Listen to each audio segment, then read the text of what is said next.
if you had asked me, Yeah. I would have told you I was a Christian. Yeah. And I thought I was. Mm. And there's a lot of people sitting in our churches that are just like that. So I sat in the church pew for a lot of years, and I called myself a Christian, but I had a religion. Until I took it a step further by being challenged. Now I have a relationship. And it's such a difference. There was still emptiness here. Okay. There's not now. Wow. Ooh, it's good. It's good over here. Yeah. Introduce yourself. I'm Lora Boggs, and I live in Fayetteville, Georgia, and I go to First Baptist Jonesboro. So I challenged you guys in that class for the message of the gospel. Yes. In word and deed.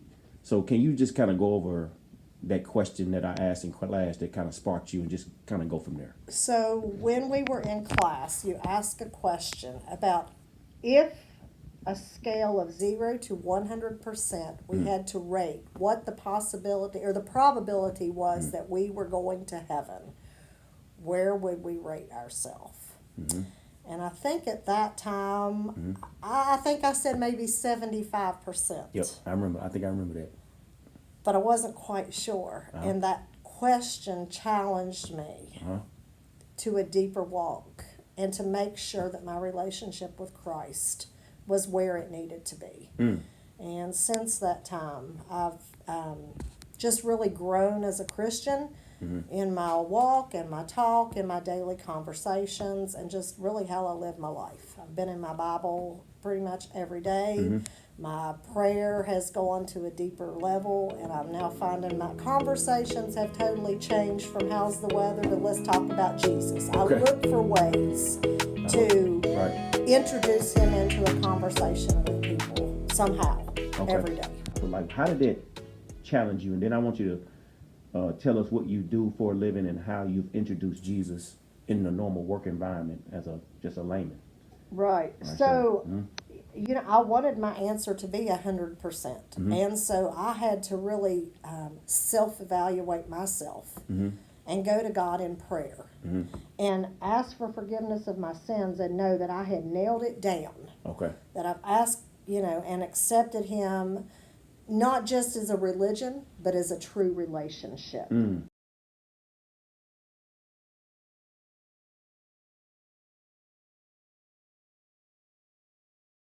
that I want him to be the Lord of my life, not just a piece of my life, but the Lord of my life. And so as a dental hygienist, I have a captive audience every day laying there with their mouth wide open, and I have the ability to just talk. And so as my patients come in that day and I ask, you know, what have you been up to? How's life going? Things like that. Then I listen to what they tell me, and it gives me an opportunity to then start telling them either, you know, something that Jesus is doing in my life, or have you ever, you know, what's your thoughts on Jesus? How's your relationship with Jesus? And to just kind of spread how it has changed my life. Okay. Yep. And you're not scared? You're not scared, like, to get I'm fired? not scared. I'm not at all. What makes you not scared? So we have these walkie-talkies that we wear, and the whole office is all that can hear. And I had my office radio in my pocket one day, and I had hit the button. Okay. And I was talking to my patient, and I get to the part that I'm going to share as I hit my button, and I don't realize I've hit my button. And I'm telling them that I talk to my kids every day and ask them, do you know where your relationship stands with Jesus today? Because your next breath is not guaranteed. And my whole office is hearing that conversation go on.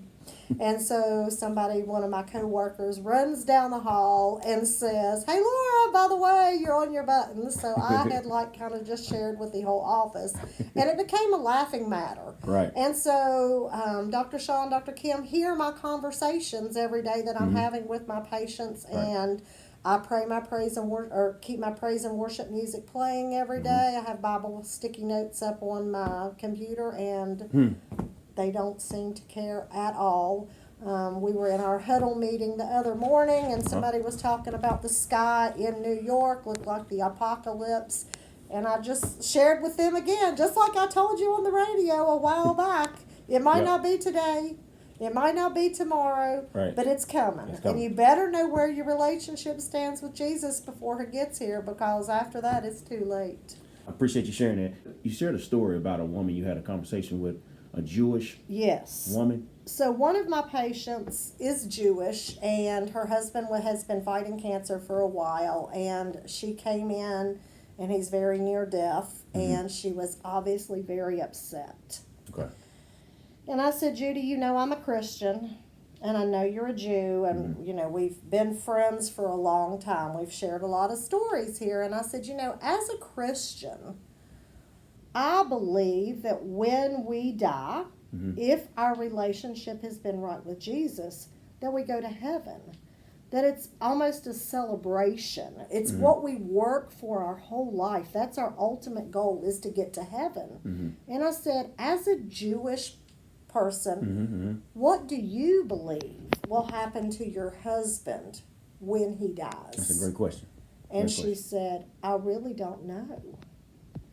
And I said, so is that why you're so fearful? Because you don't know? And she said, I really don't. And she said, I really don't even have a relationship with my rabbi. And so I really don't even know who to talk to about that. And I said, well, you know, have you ever read the word in the Bible? I said, go to the Bible and search it out. I said, or I will talk to you as well, and I can tell you what I believe. I said, but for you, for your heart of hearts, you have to know. I said, and I'm going to take it a step further. I said, you say you're Jewish, but you don't even know what you believe. Are you a Jew because your parents said you're a Jew? Or are you really nothing? Because you don't know. How can you say you're a Jew if you don't even know what you believe? So I said, I'm going to challenge you to figure out what's going to happen to your husband. But I'm also challenging you to find out what you are and what you believe. You know, it's pretty incredible that you answer that question, but that's the question you ask yourself in the class. It really is. And so I can see now why that was an important question for you. So how did that conversation end, though? She told me when she left that she was going to go, and she was going to seek out a friend. Okay. And then she was going to, you know, try to figure out where she was. And I haven't talked to her since, so I don't know what happened. But I know that her husband did die last week. Oh, yeah. So. Yeah. Well, God is always using us to plant seeds, and I do a hand on the clock illustration.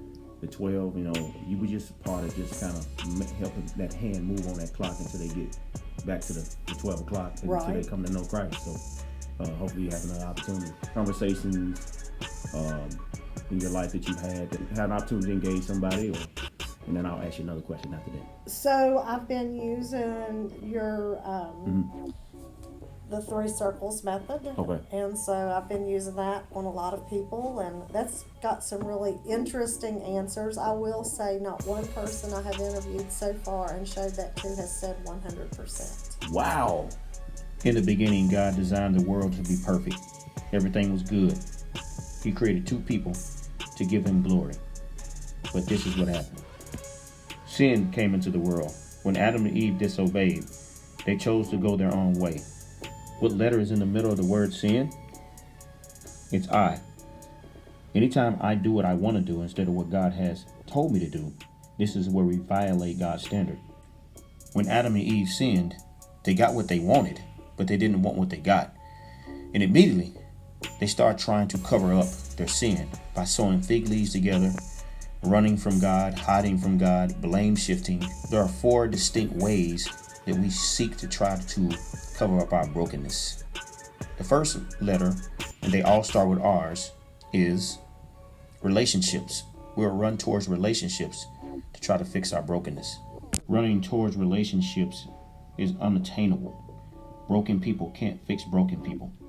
Some people run towards sexual relationships.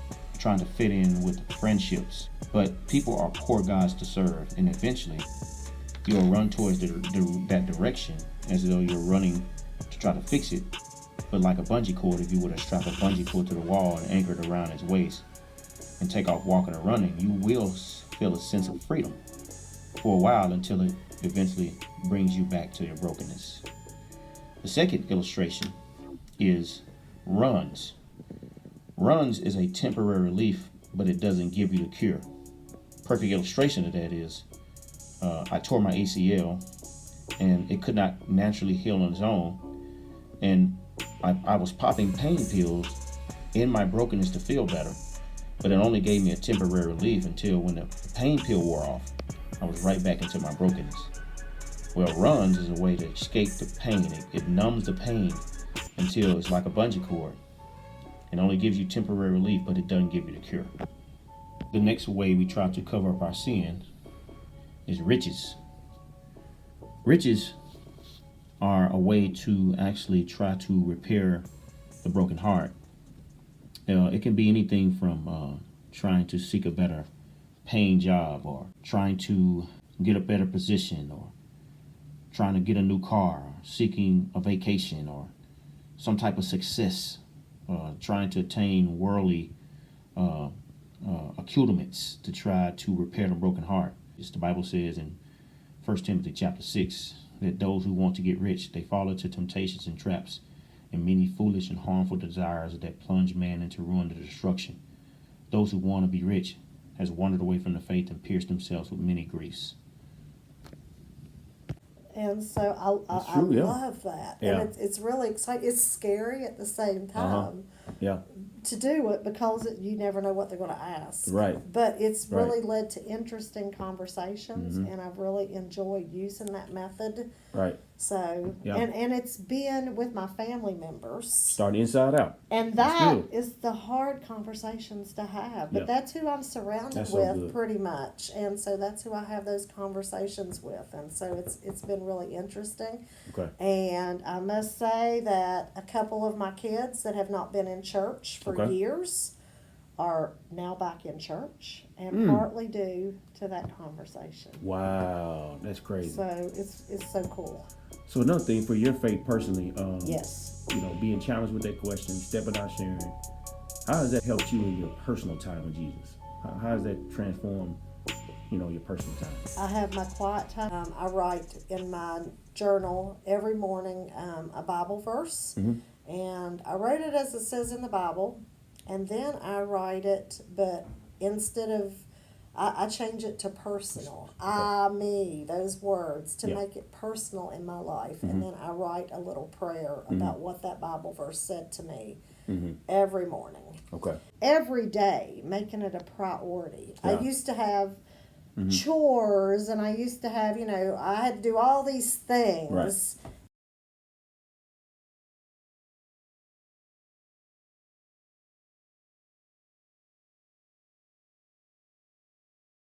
And God was over here. Now God is here. Okay. And whatever else gets done, gets done. But you said discipline leads to desire. And until I did the discipline to get to the desire, now I desire it. Yeah. Right. And I don't feel right if Right. something happens. It's That's like, right. no, this stuff has to go over Right. here. Right. So Right. God's first. Right. I walk in from work and I sit down, and that's when I do my 15-20 minute Bible study. Before I cook, Yeah. before I have those Right. conversations, this gets done before this gets done. Yeah. So you seem to have like I said, I talked about discipline leads to desire that eventually leads to the delight. Are you enjoying Delight. Yeah. Do you? I'm there. You really? Yeah. Do you have yes. to fight for that? Like, do you have to fight for that? You know what I'm saying? 'Cause, No, not okay. now. It's just, Not now. You looking forward to it. Yes. My husband will come and say, "Hey, Laura, what about this? Is just give me 20 minutes. Yeah. This is Yeah. what I need. This makes everything in my life Yep. run smoother. It makes me a better person. That's right. Right. Yeah. Yeah. So what counsel would you give to somebody that was where you were? They were kind of just like, yeah, Jesus is there, but I got so many other priorities. to get, what advice or what counsel would you give, like spending time with Jesus personally, evangelism and sparking up gospel conversations? What counsel would you give to them to how to get started? So I sat in the church pew for a lot of years, and I called myself a Christian, but I had a religion. Until I took it a step further by being challenged. Now I have a relationship. And it's such a difference. There was still emptiness here. Okay. There's not now. Wow. Ooh, it's good. It's good over here. Yeah. There's still some struggles Of course. here. Yeah. But you take it to God. Yeah. I don't call my friend first. I don't call my mom first. Man. I take it to God first. Mm-hmm. And He fills you Right. with His peace. Yeah. And you know you're not carrying everything here. You give it to Him. Right. He's already got the Right. solution. He knew the problem was coming. It didn't blindside him. And just knowing that, it makes your walk so different. So I said, I don't have time for this. I really didn't have a desire even. But my prayers, instead of being a little 1 minute, God help me, have gone to so much of a deeper level, and the communication is it's right. You just feel so different. So I wish I had known all this 20 years ago. No. But I'm glad God broke me and brought me to the place I am today, and I don't ever want to go back there. And just the conversations, even though they're a little scary to start, Yeah, they are. they're so exciting. They're so exciting. And sometimes things just come out. Right. It's like, whoa, where'd that come from?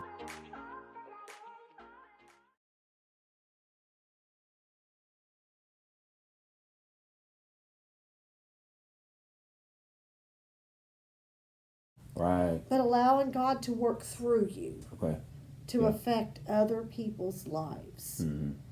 And sometimes it's just planting a seed. It's not me, it's God. And I just plant the seeds for Him. And hopefully one day He grows those seeds to something bigger. And then, like I said, and then sometimes seeing your kids go back to church because you didn't give up on the conversation. Wow. You just kept. And so sometimes you do see that. But just fruit growing in me. Yeah. Because of spending time with Him, then that fruit also can grow in other people. So don't waste another minute. Go from religion to relationship. Nail it down before it's too late. So, I use a term, I may have challenged you guys in this, and I think it's in Matthew chapter 4, verse 19, where it says, Jesus says, follow me, and I will make you a fisher of men. Yes. One of the things I've challenged people is, when Jesus says, follow me, He says, get to know me. Yes. But then the next part is He will make you a fisher of man. And one of the things I challenge people, if you're not being a fisher of man, did you really follow Jesus? You know what I'm saying? What you think? I do know what you're saying because, like I said, all those years I sat in the church pew, I can't say that I really had a gospel conversation with anybody. Wow. Now I seek those conversations. You seek them out instead of run from them. It's a point every day to find a way to plant those seeds. Right.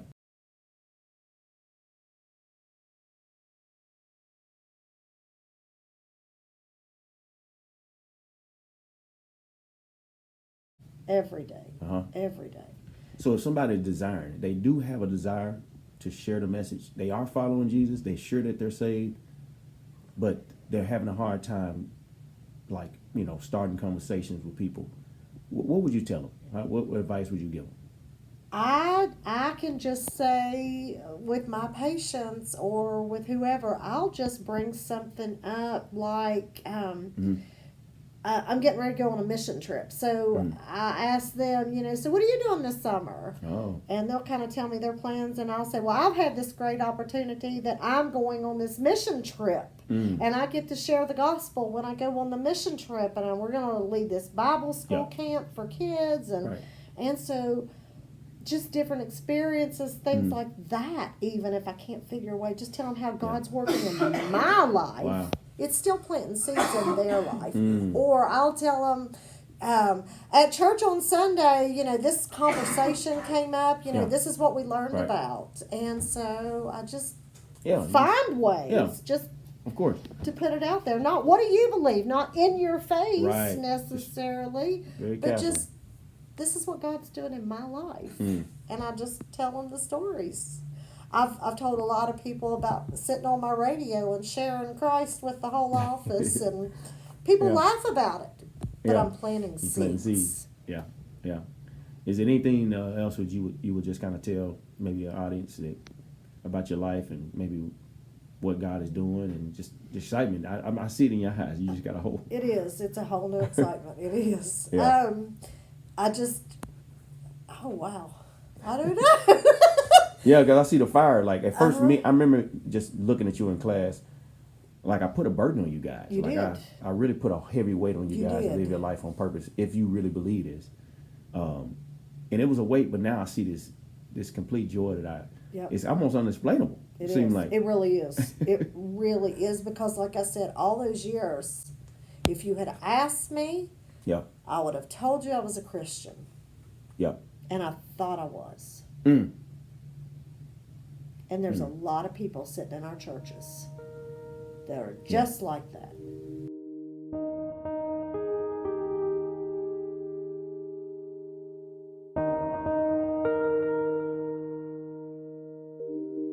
Yeah, you can see it now, can't you? Yes. Yeah, yeah, But now being over here, it's so different. yeah. So Right. different. And you're not judging people. You No. just say, man, Oh, you can I'm see so the glad I found it. yeah, but you can see You the know. reality of there's more people on their way to hell in church probably than they are Yeah. headed to. Yeah. Because In a a lot of narrow people way. will Yeah. say, yes, I'm a Christian, but it's a religion. Yeah, yeah. Okay, okay. All right, Ms. Boggs, you are so amazing. You have played such a big part ma'am. of this me. Yes, ma'am. And I thank you for everything, and that's why I'm here today, because you challenge me Yes, ma'am. and you take me to another place every time I talk to you. So I thank Praise the you Praise the Lord. It's all for impacting my Yeah. life. man, it's all the Lord. We just So- give credit to Him. No, but I do appreciate your compliment there, and it just really motivates me. Even going to the next place I'm going, Oklahoma, to like just really, just do what I've And been I'll called to keep do. up with you on world evangelism. Okay.